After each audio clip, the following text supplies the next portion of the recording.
మనం ఏమన్నా స్కిల్ నేర్చుకోవాలనుకున్నాం అనుకోండి, స్పోర్ట్స్ ఏదైనా ఆడాలనుకున్నాం అనుకోండి, మనకే ఆ స్పోర్ట్ వచ్చేస్తుందా? చూసి నేర్చుకోవడం జరుగుతుందా? లేదు కదా.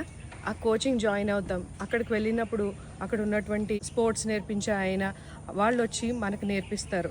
అన్ని విషయాలు మనం తెలుసుకున్నప్పుడు ఆ స్పోర్ట్ని బాగా ఆడగలుగుతాం. ఏమైనా ఇన్స్ట్రుమెంట్ నేర్చుకోవాలన్నా సరే, ఆ ఇన్స్ట్రుమెంట్ నేర్చుకున్నటువంటి ఒక ఎక్స్పర్ట్ దగ్గరికి వెళ్ళి మనం నేర్చుకుంటూ ఉంటాం. అలాగా మనకి ఏ సమస్య వచ్చినప్పటికీ కూడా మనకు మనమే సాల్వ్ చేసుకోవాలంటే అది కుదరకపోవచ్చు. మరి మనం ఎవరి దగ్గరికి వెళ్ళాలి? మనము దేవుని దగ్గరికి మాత్రమే ప్రాబ్లమ్ సాల్వ్ చేసుకోవడానికి వెళ్ళవచ్చు. ఆయన మన సృష్టికర్త, మనల్ని సృష్టించినటువంటి వాడు, మనల్ని నడిపించేటువంటి వాడు. ఆయనే మనల్ని ఆ ప్రాబ్లం నుంచి బయటికి తీసుకుని రాగలడు. సో మనము ప్రార్థన చేసినప్పుడు దేవుడి నుంచి మనము ఆన్సర్స్ పొందుకోగలుగుతాం. ప్రార్థన అనేది మీ జీవితంలో ఎలా ఉంది?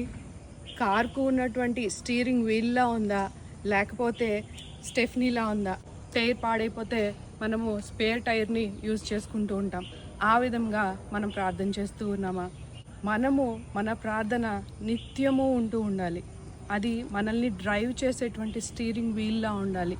దేవునికి మనం ఎప్పుడూ ప్రార్థనతో దగ్గరగా ఉన్నప్పుడు మనకి ఎటువంటి సమస్య వచ్చినప్పటికీ ముందుగా ఆయన దగ్గరికి వెళ్ళి మనకున్నటువంటి ప్రాబ్లంని ఆయన దగ్గర పెడితే ఆ సమస్యకు పరిష్కారాన్ని ఆయనే మనకి చూపిస్తాడు. యోహాన్ రాసిన మొదటి పత్రిక 5వ అధ్యాయం 13-15 వచనాలు మనం చూసినప్పుడు, వారు విసుగక నిత్యము ప్రార్థన చేయుచుండవలెను అని చెప్పడానికి యేసు ప్రభువారు ఈ ఉపమానం చెప్తూ ఉన్నారు.